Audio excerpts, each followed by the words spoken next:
aí do martelo. Tchau. Tchau. Tchau. Então, vamos lá.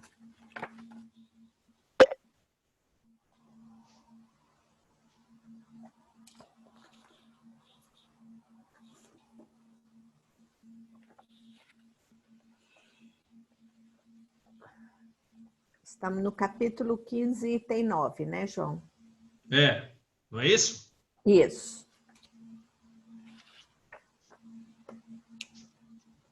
Então, todo mundo preparado aí? Sim.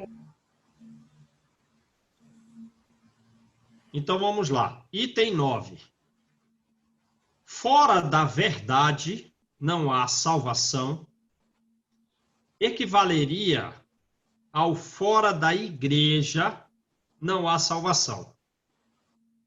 E seria igualmente exclusivo, porque não existe uma única seita que não pretenda ter o privilégio da verdade. Verdadeiro ou não? Sim. Cada pessoa religiosa que você encontra, ela tem uma determinada linguagem que para outras não faz sentido, né? Que a gente não compreende, que as pessoas não conversam, né?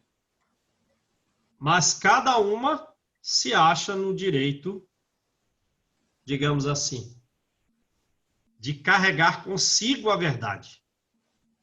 Sério ou não? Sim. É.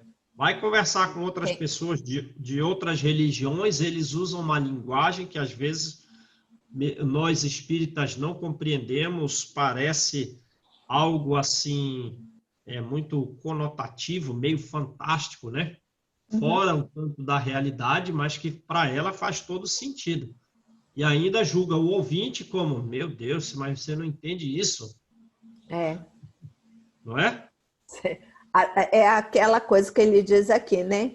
Tem o privilégio da verdade. Utiliza aquilo ali, não, a minha é que é a verdade, a sua não é. Exatamente. Não dá, né? Que homem se pode vangloriar de a possuir? É uma pergunta, então, naturalmente. Que homem se pode vangloriar de a possuir integralmente a verdade? Quando o círculo dos conhecimentos se alarga sem cessar e as ideias se retificam a cada dia. Lembra de Sócrates na introdução desse livro? O que foi que ele falou? Quem lembra? Só sei que nada sei. E do que consta aqui, como um dos itens do ensino desse livro, do Evangelho? Como assim? O que consta o quê? Ele falou que a gente vai só conhecer a verdade quando nós estivermos desencarnados, lembram? Ah, foi. Porque quando estamos encarnados, o corpo nos suscita 1001 fantasias. Sensualidade, enfim, a gente segue uma direção para a satisfação da matéria, fugindo da verdade, escapando daquilo que realmente nos poderia ser útil e servir, em vez de buscar uma vida nos prazeres da alma, desvirtua e segue um caminho, né, inadequado. E mesmo a gente desencarnado, quando o corpo não vai embotar todas as nossas faculdades, o nosso nível intelectual é maior, a nossa sensibilidade é maior quando estamos sem o corpo do que quando estamos com o corpo, porém, mesmo desencarnados, né? Certo? Sim. O nosso nível de compreensão da verdade ainda é limitado. Certo? Sim. Sim. Ora, uma vez Allan Kardec perguntando a respeito do perispírito, aí Lamennais falou assim para ele, Lamenar, né? É Lamenar, Malu? Acho que é, lamenar. Laminé. Laminar. Laminé. Falou para ele, olha, não se preocupa muito com isso, porque até o perispírito, para nós, ainda é um objeto de investigação. Nós aqui ainda muito estudamos e estamos longe de compreender tudo a respeito do perispírito. Ora, o homem não estuda a medicina aqui tentando entender o corpo físico. Os espíritos Sim. também estão estudando. E é como ele diz aqui, os conhecimentos se alargam sem cessar, as ideias se retificam cada dia. Então, no lado de lá, a respeito até do próprio perispírito, o conhecimento avança a ponto de a gente dizer que, olha, a gente só tem uma verdade parcial das coisas. Beleza? Beleza. Ora, então como que você vai dizer fora da verdade não há salvação se ninguém a conhece?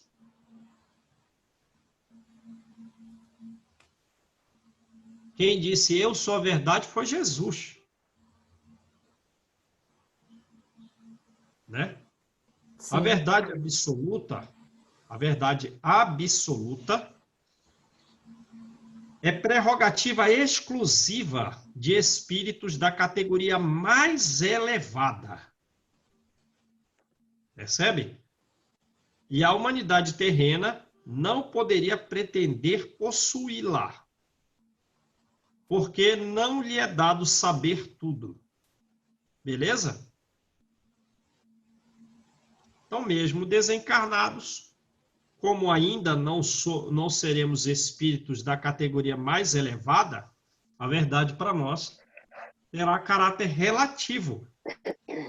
Um conhecimento muito amplo a respeito da verdade, só espíritos crísticos. Uhum. Beleza? Uma vez um amigo meu me perguntou assim, João, o que é o futuro? Aí eu falei para ele assim, na Terra o futuro é o que Jesus desejar. Isso aqui é a verdade. Na Terra o futuro, quem determina é Jesus. Certo? É. Ele é que tem o plano traçado da evolução do planeta Terra e, portanto, de cada um de nós. Então, como que será? É pensamento dele. É ele quem determina. Deu para entender isso? Agora, Sim. já que estamos estudando sobre a verdade, quem é que me explica, por exemplo, como é que um médium encarnado, ele sabe, às vezes, de acontecimentos futuros? Por exemplo, naquela catástrofe que caíram as Torres Gêmeas em Nova York. Teve médiuns que, escreveram sobre aquela possibilidade de acontecimento futuro, está vinculado a algo verdadeiro, mas que ainda não tinha acontecido. Como é que eles ficaram sabendo daquilo? Quem me diz aí? Vai, Angelica. Ora, mediunicamente, né, João? Como é com a permissão de Jesus, tomar conhecimento daquilo ali, né? Então, mas como assim? Os espíritos mais elevados deram a comunicação, né? Eu acho que até aquela coisa do sonâmbulo que se desprende da matéria e vai ver aquela coisa, tipo aconteceu com João no Apocalipse. Uhum. Acho que deve ter sido dessa forma, né? Que as pessoas ficam sabendo dessas coisas. E também devem ser os espíritos mais, embora encarnados, são mais elevados, né? E aí tem o conhecimento da espiritualidade, ali a espiritualidade talvez o avisem, né? Vamos pensar numa coisa aqui, né? O pessoal que causou aquele acidente das Torres Gêmeas e muitos outros acidentes, né? E muitos outros problemas. Aquilo era planejamento de alguns? Era. Era planejamento somente dos homens? Não. Não. Não. Quem mais? Os espíritos inferiores. Dos espíritos inferiores. Então, eles estavam planejando esses acontecimentos funestos, correto? Sim, correto. Eles estavam planejando esses acontecimentos funestos. Ora, mas me diz uma coisa. O que é do pensamento dos espíritos inferiores que escapa à captação dos superiores? Eu acho que nada, né, João? Nada. Nada Então, escapa. os superiores estão sempre sabendo do que acontecerá, do que estão tramando os inferiores? Sabe? Sim, sim. Então, o que eles fazem? Antes de acontecer, porque é antes de acontecer e parece uma coisa inesperada para nós. Uhum. Mas para os superiores, eles eles estão avisaram. olhando ali, ó.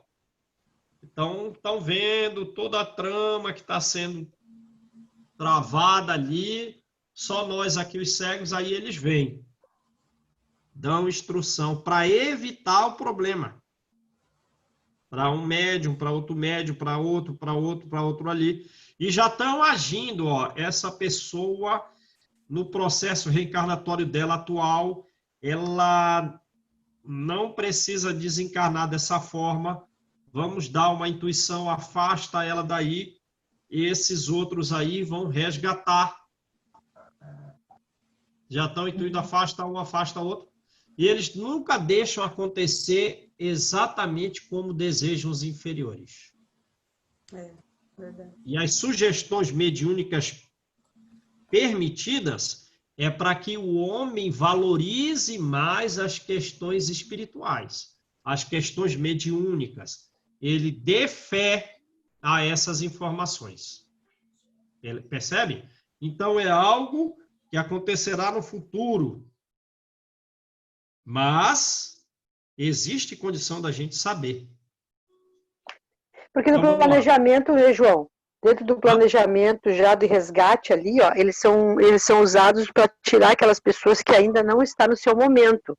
Só vai ficar naquele acidente aqueles que já estão planejados daquela forma. Então, esse seria uma das ajudas que o médium que sentem esse acontecimento que foi a tragédia lá, como outras também, né? É. Seria isso? Não, e tem também uma questão, João, que eu vejo, que muitas das vezes os médiuns recebem essa comunicação e se eles comentam com alguém, eu já vi várias pessoas, né? Que, não acredito, isso é mentira, que não sei o quê. Quer dizer, eles não conseguem mostrar que aquilo ali futuramente vai ser um acontecimento, porque as pessoas são descrentes. Exato. Tá? Exato. Aí é por isso que as coisas também acontecem, por falta de crença das pessoas. O ser humano ainda é muito materialista. Ele não visualiza a questão do espírito. Não, acabou, morreu, acabou, é isso. Não tem aquela visão. Mas quando ocorrer 30 vezes, 40 vezes, 50 vezes, aí ele vai começar a mudar a ideia. Percebe? Uhum. Porque vai surgir um episódio problemático. Aí vem o médium e fala, isso é besteira. Aí repete a coisa, isso é besteira. Repete a tragédia posterior à comunicabilidade mediúnica. Eu acho que isso não é besteira não, hein? Ô, João. Percebe? Vai mudar com o tempo. E sim, Stefânia, tipo assim, alguém mora perto lá da Torre Gêmeas. Os espíritos superiores, eles nos dirigem. Então, não precisa de um médium avisar. Aí o próprio espírito faz assim, você agora vai botar a chave nesse lugar, que é um lugar incomum. Põe a chave aí, põe a chave do carro aí. Então, aí, você agora não sabe mais onde está a chave do carro. E por essa atividade, você perdeu o ônibus, não sabe onde está a chave do carro, vai chegar atrasado, então você é retirado daquele resgate coletivo. sem que o médico te diga assim, ó, vai cair aquele prédio. Mas Não, e no a coisa, processo essa coisa de da raciocínio, você foi retirado. essa coisa da Torre Gêmeas ficou ali em volta, João, que eu fui lá em Nova York e eu vi. Assim, é catastrófico mesmo. Você olha assim, você pensa naqueles filmes que aparecem na televisão, tudo. Você olha assim, você diz, meu Deus, a coisa aconteceu mesmo, sabe? Inclusive, assim, tem praça que a pessoa estava sentada com pasta e tudo e petrificou. Foi impressionante. Duro, hein? Agora Nossa, tem 2 muito buracos triste. lá, né? Que fica caindo água. Sim, são 2 buracos. Como Mas eu se digo assim, fosse... isso daí foi numa praça assim um pouco mais distante da onde eram as torres, sabe? Uhum. É mais distante assim. É como se fosse a praça aqui, aí tem uma rua aqui assim, que você segue ela, aí mais lá na frente vai ter uma outra praça onde eles fizeram os monumentos, onde era localizada as Torres Gêmeas. É muito triste, chorei ali.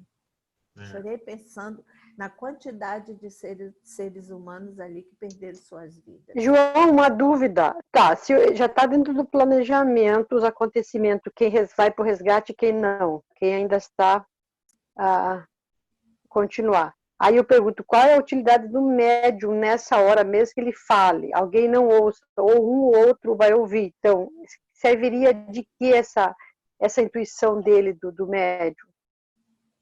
Minha De dúvida é essa agora. imediato não vai servir para nada, já que as pessoas não vão acreditar. Mas ao longo do tempo servirá, porque ocorrida a tragédia que havia sido anunciada mediunicamente que ocorreria, e repete esse episódio, comunicação e acontecimento, por um prazo longo, aí o homem vai passar a crer. Que triste, né? Você Deus, só Deus não está acreditar. preocupado com o momento, Estefânia. Sim. Deus está preocupado com a própria crença do homem. É. Que ao longo do tempo tem que crerá, porque é fato.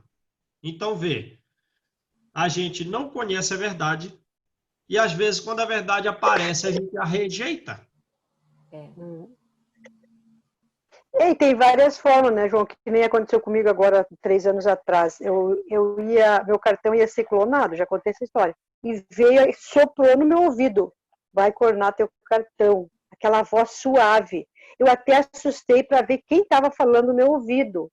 Então, a própria espiritualidade me auxiliou numa coisa que eu não merecia. Então, veio essa fala. Eu olhei para o lado para ver quem estava falando no meu ouvido, não tinha ninguém. Eu assustei isso. Pelo acontecimento, pelo aviso, porque a própria espírito, né, veio ali, soprou no meu anjo da guarda, veio ali, e um espírito superior e me soprou. De naturezas pessoais, nós recebemos conselhos. Né? E muitas Então, vezes a gente também, mesmo estando na doutrina, não seguimos. E às vezes não segue os conselhos, né? Mesmo dado de natureza pessoal. Foi revelado um certo percentual da verdade e nós rejeitamos a verdade. Exato. Né? Então, vamos lá. Ela somente pode aspirar a uma verdade relativa à humanidade, certo? E cada um de nós. A uma verdade relativa e proporcional ao seu adiantamento. Não é isso? Sim. Ora, vê a própria história do homem, no período lá antigo, do judaísmo. Qual era a linguagem que os espíritos superiores usavam com o homem? Uma linguagem dada à criança, né? Olha, se você não honrar seu pai e sua mãe, você não entrará na terra prometida. É uma linguagem como se fosse uma linguagem infantil, porque é o desejo deles. Você não vai receber seu desejo. Né? Agora que estamos melhores, não precisamos mais falar da vida física. Ó, você está procurando uma terra para morar que seja de ótima qualidade, que tenha água, que tenha frutas, né? Que o gado prospere ali. Não está falando de coisas físicas. Agora nós já queremos ir para nosso lar. Nós já estamos falando da vida futura. Né? Eu quero andar no aerobus, que anda a 5 metros acima do solo, que desce como um elevador, ele para, um trem que desce, está a 5 metros do solo e desce para as pessoas entrarem nele, volta a 5 metros, anda com extrema velocidade a ponto de você não olhar o que tem do lado de fora. Né? Então, digamos assim, a verdade é relativa e proporcional ao adiantamento nosso. Quanto mais nós nos adiantarmos, a verdade adquire uma proporção maior, uma relativação fica maior. E se voltarmos lá para trás, nos períodos pregressos, veremos que a verdade era muito restrita, muito limitada. Beleza? Sim. Se Deus houvesse feito da posse da verdade absoluta condição expressa da felicidade futura, teria proferido uma sentença de proscrição geral. O que é proscrição?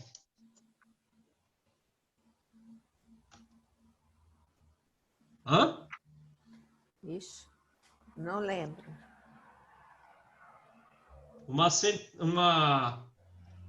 Uma sentença de condenação geral, certo? Uhum.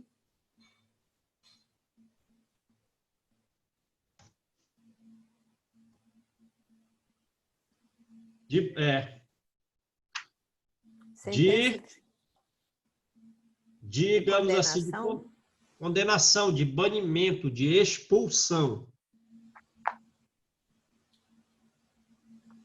Certo? Sim. Então, isso que é proscrição. Quer dizer, você está banido, está condenado. Deportado, né? Deportado. Quer dizer, ó, você só será feliz depois de conhecer toda a verdade. Então, ferrou. Certo, Estefânia? Sim. Sim, E ainda, ferrou. ferrou para todo mundo. Proscrição geral. Quer dizer, não vai ter um que será feliz. Não tem um que será salvo. Só os espíritos já crísticos. Percebe? Lembra de Paulo, como a gente leu lá atrás? O que foi que ele falou? Ainda que eu tivesse a plena ciência de todas as coisas, se eu não tiver a caridade, não serve de nada conhecer tudo. É. Não serve de nada conhecer tudo. Entenderam? Então, você pode até ter um nível proporcional e elevadíssimo de verdade, de conhecimento, mas isso não implica a salvação. Não implica a felicidade. Você conhece muito, mas não é por conhecer muito que você será feliz. Porque, digamos assim, basicamente todos nós não conhecemos nada, só uma proporção relativa da verdade. Então, a felicidade futura não pode depender do quanto se conhece. Ao passo que a caridade, mesmo na sua ampla acepção, pode ser praticada por todos, mesmo as pessoas que não conhecem muito. Beleza? Entenderam? Aham. Então, ó, se Deus houvesse feito da posse da verdade absoluta a condição expressa para a felicidade futura, quer dizer, você só será feliz futuramente se você conhecer a verdade absoluta, teria proferido uma sentença de proscrição, de banimento, de condenação geral. Porque ninguém conhece a verdade absolutamente. Ao passo que a caridade, mesmo na sua mais ampla acepção, pode ser praticada por pessoas que não têm muito conhecimento. Beleza? O Espiritismo, de acordo com o Evangelho, admitindo a salvação para todos, independentemente de qualquer crença, desde que a lei seja observada, não diz fora do Espiritismo não há salvação. O Espiritismo não diz isso, certo?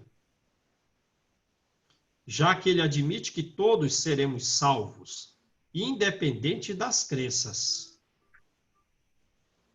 Como não pretende ensinar ainda toda a verdade. Olha que coisa, o Espiritismo traz muito esclarecimento. Muito. A gente sabe por que razão uma pessoa fica esquizofrênica. A gente sabe a razão por que uma pessoa fica epilética. A gente sabe quais são as consequências da revolta e do desespero. Pergunta isso em qualquer outro lugar. Pergunta isso em qualquer outro lugar. Ninguém sabe. Não. Agora, o Espiritismo já diz. E ainda falta muito. A gente não veio aqui ensinar todas as coisas, não. A gente não diz toda a verdade. Também não diz, né? Já que ele não pretende ensinar toda a verdade, também não diz fora da verdade não há salvação. Máxima que dividiria em lugar de unir e perpetuaria os antagonismos. Beleza? Beleza, Angelita? Beleza. Aqui. Então, o Espiritismo não vai ensinar toda a verdade. Apesar do Chico Xavier ter escrito 420 livros e o Divaldo mais de 200. Não, ainda vai faltar muita coisa. Então, vamos lá. Instrução dos Espíritos. Mensagem de Paulo. Paulo. O Dado em apóstolo. Paris, 1860, meus filhos.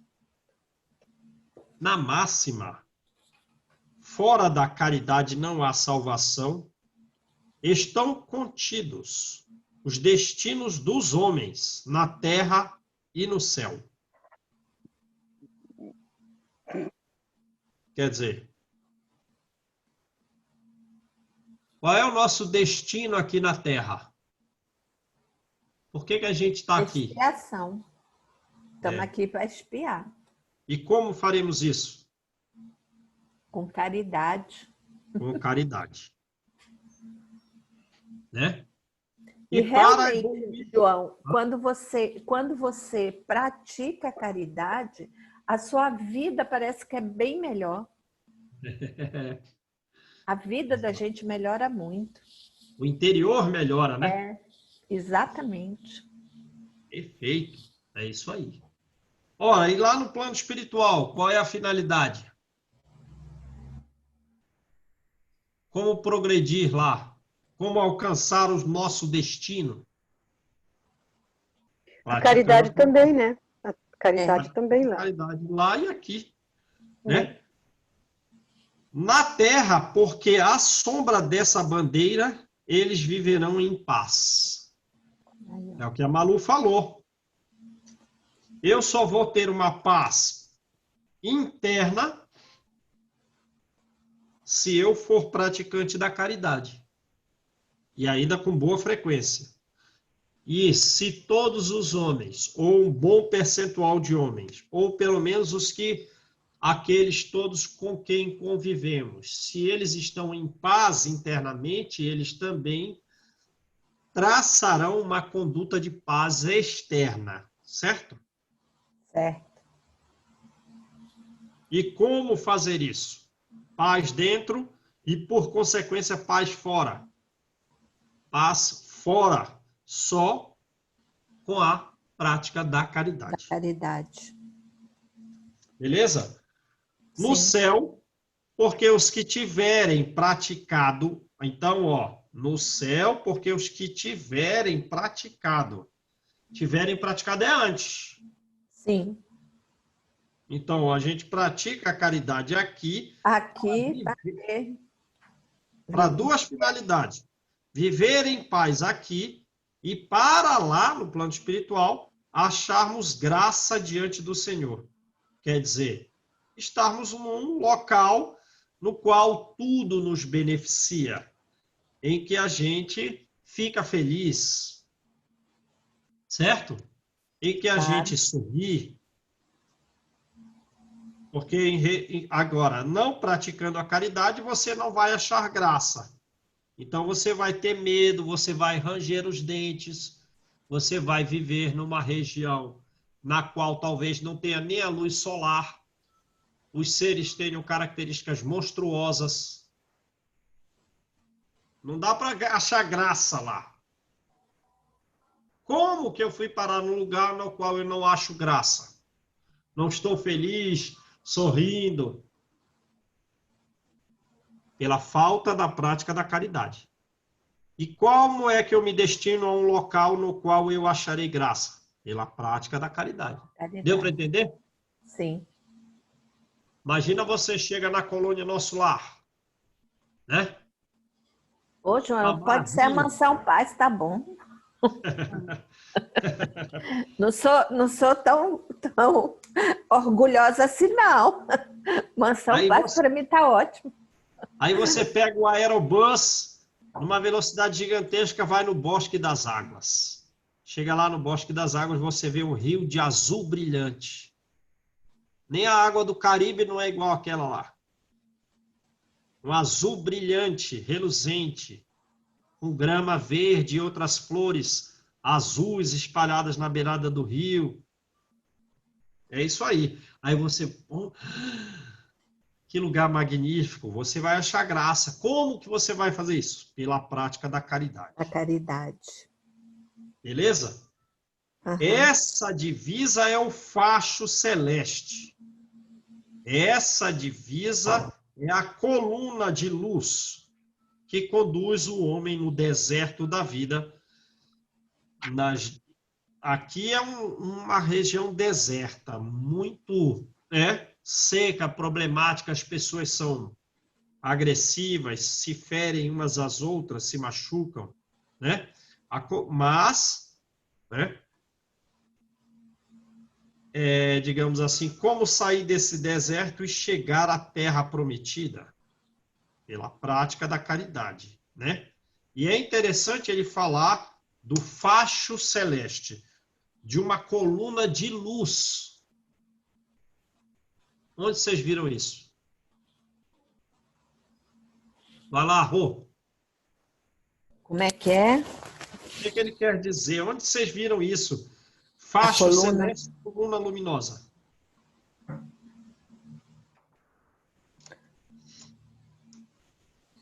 Não é no livro Nosso Lar?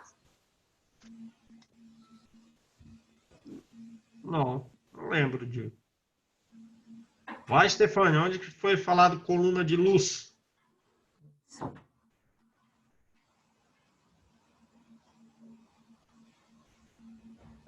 A coluna de luz, João, seria a hora que os espíritos estão em ação, que eles estão proporcionando a melhora de um grupo ou de das pessoas.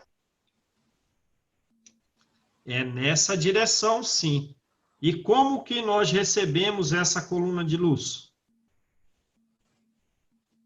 Através do nosso pensamento, através agregando nossos trabalhos de caridade. Perfeito. Exato. É isso aí. Muito bom, Stefânia. Tem no livro isso que a Stefânia está falando no livro Nos Domínios da Mediunidade. Já não cheguei lá. As pessoas estão sentadas numa mesa mediúnica e o pensamento delas está ligado numa coroa de luz solar. Ah, isso aí eu vi. De luz amarela. Uhum. E depois dessa luz amarela formam outras energias, violeta, laranja, e vai embora, círculos de luz. E aí tem uma coluna luminosa sobre eles. Cai uma energia de luz das estrelas, de luz estelar, sobre cada um deles. Como se fossem pétalas minúsculas de flores luminosas, que caindo neles, na energia deles, aquelas pétalas se movimentam em torno da cabeça dele. Então, essa coluna de luz que a Estefânia falou, ela existe para quem é praticante da caridade. São protegidos. São protegidos porque querem proteger. São protegidos porque servem para que surjam outras colunas de luz. Compreendeu a coisa? Compreendi. Ela brilha no Trabalho céu. mediúnico, né, João? No trabalho mediúnico, muitas vezes a gente percebe aquele faixa de luz que entra, irradia, outra hora distribui uma rosa branca, tudo em sinais de luz, né? Eu vejo muito isso quando eu faço a irradiação, né? Não é sempre, mas tem vezes que eu estou fazendo aqui a irradiação, dependendo, que é como eu já falei para vocês, que quando eu leio o Evangelho, aquela parte do Evangelho que foi programado, quando eu leio, a minha voz muda, eu sinto que não sou eu que estou falando. A minha voz é outra, não sou, eu fico escutando, eu digo, gente, mas essa não é a minha voz, sabe? E eu choro bastante. Aí quando eu faço os pedidos, tudo, eu choro pedindo tudo, e eu vejo aquela chuva, assim, parecendo pétalas mesmo, prateada, sabe? Aquilo bem prateado. Aquilo brilha, é um brilho que não dá para descrever, sabe? O brilho que é esse momento é indescritível, é muito bonito. É isso aí. É a coluna luminosa. Então, vê, às vezes os fenômenos acontecem com a gente, mas a gente não sabe explicar muito bem a razão. Está aqui a razão. Praticantes da caridade recebem energias com as quais sintonizam. E nós, por essas energias recebidas, nos tornamos melhores, adquirimos um grau maior de serenidade e paz, né? Como disse a Malu, só tenho paz se eu praticar o bem e eu fico melhor. Ora, se isso é para um, é para todos, né? Então, vamos lá. Ela brilha no céu como a auréola santa na fronte dos eleitos. Quer dizer, né? Você vai no plano espiritual superior, você vê alguém como o governador da colônia Nosso Lar, a luz na cabeça, né? Luminescente, uma fronte de luz, uma auréola de luz. E na terra se acha gravada no coração daqueles a quem Jesus dirá: passai à direita, benditos de meu Pai, né? Ou seja, tem que ter uma energia do coração que seja doce, que nos leva a praticar a caridade. E assim, por essa prática, passaremos à direita. Beleza? Beleza. Reconhecê-lo-eis pelo perfume de caridade que espalham em torno de si. Como assim perfume? Ora, imagina que a Angelita está meio triste lá, meio chateada. Aí você é uma pessoa caridosa, com boas energias. Aí você a visita e ela fica melhor, né? Estava mal, ficou melhor. Você espalhou o perfume da caridade. Uhum. E além disso, essa própria energia, de fato, ela é brilhante, perfumada, o cheiro é agradável. As características dos bons pensamentos são boas energias de elevada qualidade. energias luminosas, quintessenciadas, de agradável aroma, que deixam as pessoas melhores. Então, o perfume da caridade fica espalhado. Agora, a posição oposta é uma energia negra, uma energia escura, que destrói, que prejudica, que irrita, que agride. É fétida. Fétida. Né? No livro No Mundo Maior, você vai ver isso. Tem um menino de 8 anos encarnado que ele não vê, não ouve, não fala, não senta. Ele tem umas deformidades muito significativas e tem 2 espíritos que emanam uma energia negra na cabeça do menino, que aí ele tem um tremor. Aí o mentor vai dizer, ele recebeu essa energia negra por 200 anos. Por isso que a área da fala, que é a área de brocar, ficou prejudicada e ele não fala. Por isso que a área occipital do cérebro, que é vinculada à visão, está ruim e ele não enxerga. Aí ele foi fora. Né? Então vamos lá. Nada exprime melhor o pensamento de Jesus. Nada resume tão bem os deveres dos homens do que essa máxima de ordem divina. Qual máxima? Fora da caridade não há salvação. Fora da caridade não há salvação. Essa é o resumo dos deveres nossos. Se no capítulo 6 vai dizer que nós devemos ser abnegados e devotados, que toda a sabedoria humana se resume a essas 2 palavras, abnegação, negar a si mesmo, e devotamento, e se dedicar aos outros. Isso é relativo à forma de como fazer o trabalho de caridade, que é a finalidade. Beleza? O Espiritismo não poderia provar melhor a sua origem do que apresentando-a. Apresentando a quem? A caridade. Essa máxima, né? Fora da caridade não há salvação. Apresentando-a como regra. Pois ela é o reflexo, essa máxima é o reflexo do mais puro cristianismo. Beleza? Com semelhante guia, se a gente tiver esse facho por guia de nossas vidas, o homem nunca se transviará.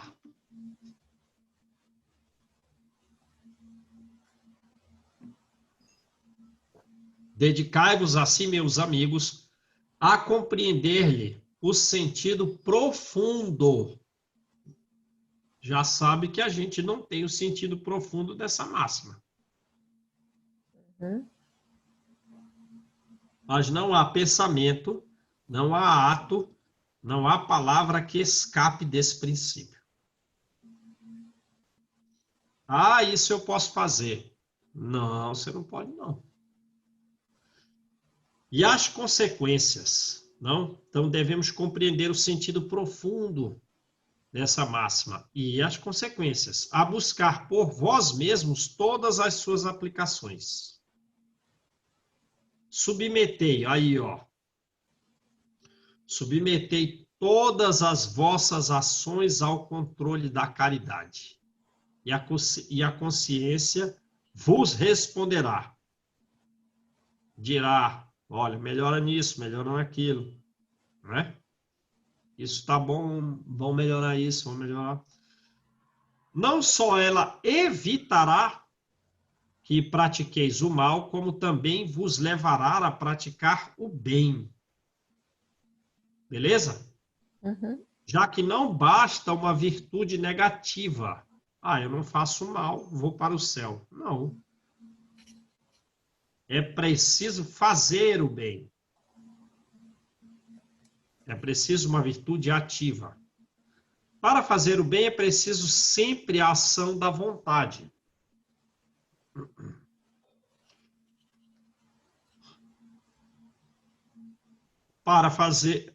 para não se praticar o mal, basta muitas vezes a inércia e a indiferença. Ai, Mas Jesus. Aí é difícil, hein, João? Pegou. É porque muitas vezes você diz assim, não vou me meter nesse assunto, tá? Porque vai gerar polêmica, vai isso, vai dar aquilo e tudo mal, né? Tudo mais. E eu fico lembrando de uma frase que eu li daquele Edmundo Burke. Para que o mal prevaleça, basta que os bons não façam nada. Quer dizer, a inércia. E aí? a Como é? inércia. A inércia e a indiferença. Pois é, e quando saber que você tem que ficar inerte, quando não tem que ficar inerte, porque tem certos momentos que é melhor você ficar inerte. E como é que faz? E você Aí, pode cair nisso aqui. aí você pode falar depois, né? De forma curta, de forma amorosa. É duro, hein? Essa aqui não é A fácil, não. sós, né? Porque também a ação da vontade não pode ser, vamos chutar a porta, né? Não, com certeza. Mas Né? é difícil de você não ficar inerte, É. entendeu? Eu tive uma situação, passei por uma situação onde uma amiga falou determinada coisa e eu só disse assim, eu não concordo, só falei isso, que eu não concordava calmamente, tranquilo e tal. João quase que apanha, quase que pega meu pescoço assim, aí eu digo, gente, tô fora, tenho que ficar inerte. Não dá. Então vamos lá. Meus amigos, agradecer a Deus por haver permitido que pudesseis gozar da luz do Espiritismo. E é verdade ou não, hein? Como Ixi, estaríamos sem o conhecimento? agradeço.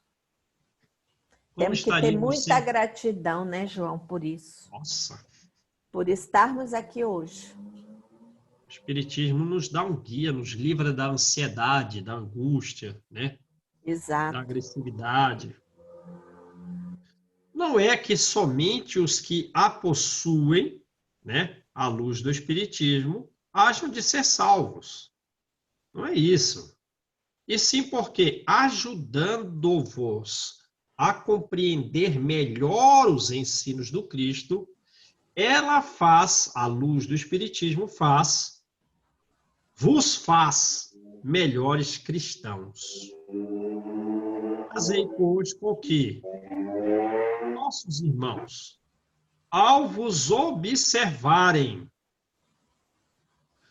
possam dizer que o verdadeiro espírita e o verdadeiro cristão são uma só e a mesma coisa. Uma só coisa e é a mesma coisa, o espírita e o verdadeiro cristão. Né? Visto que todos quantos praticam a caridade são discípulos de Jesus. Os praticantes da caridade são discípulos de Jesus, seja qual for o culto a que pertençam. Paulo, o apóstolo, Paris, 1860. Beleza, gente? A caridade ele muda a energia, muda o pensamento da pessoa que está envolvida, né, João? Ela se envolve de uma maneira em que tudo nela gira em torno daquela caridade, né? Tem o poder de te transformar. Muda. Você muda. Realmente. A partir do momento que você tem a empatia pelo próximo, né?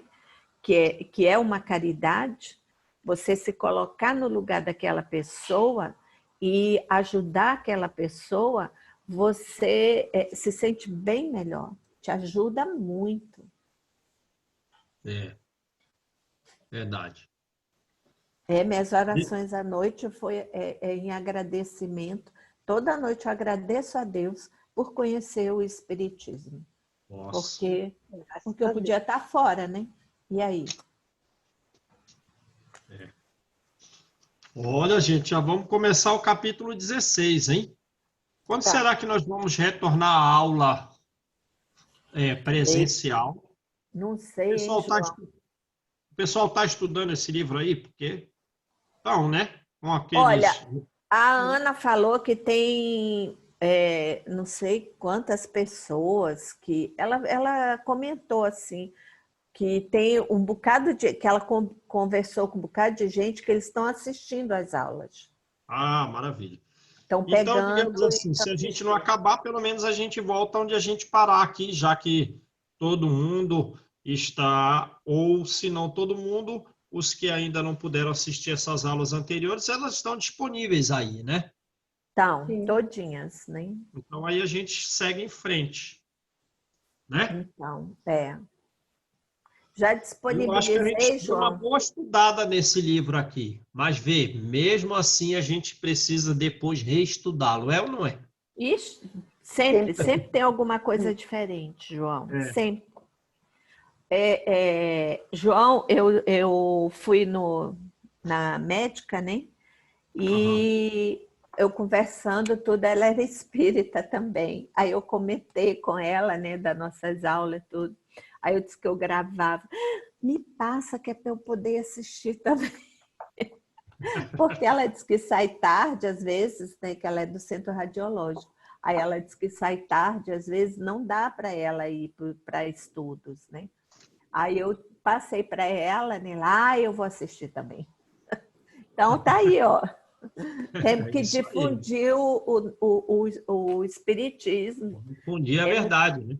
Regenerar exato. o mundo. Então, Eu ontem Isso. passei para uns amigos meus lá do sul. Eles isso se mesmo, interessaram. Aí eu já passei o caminho né? do canal.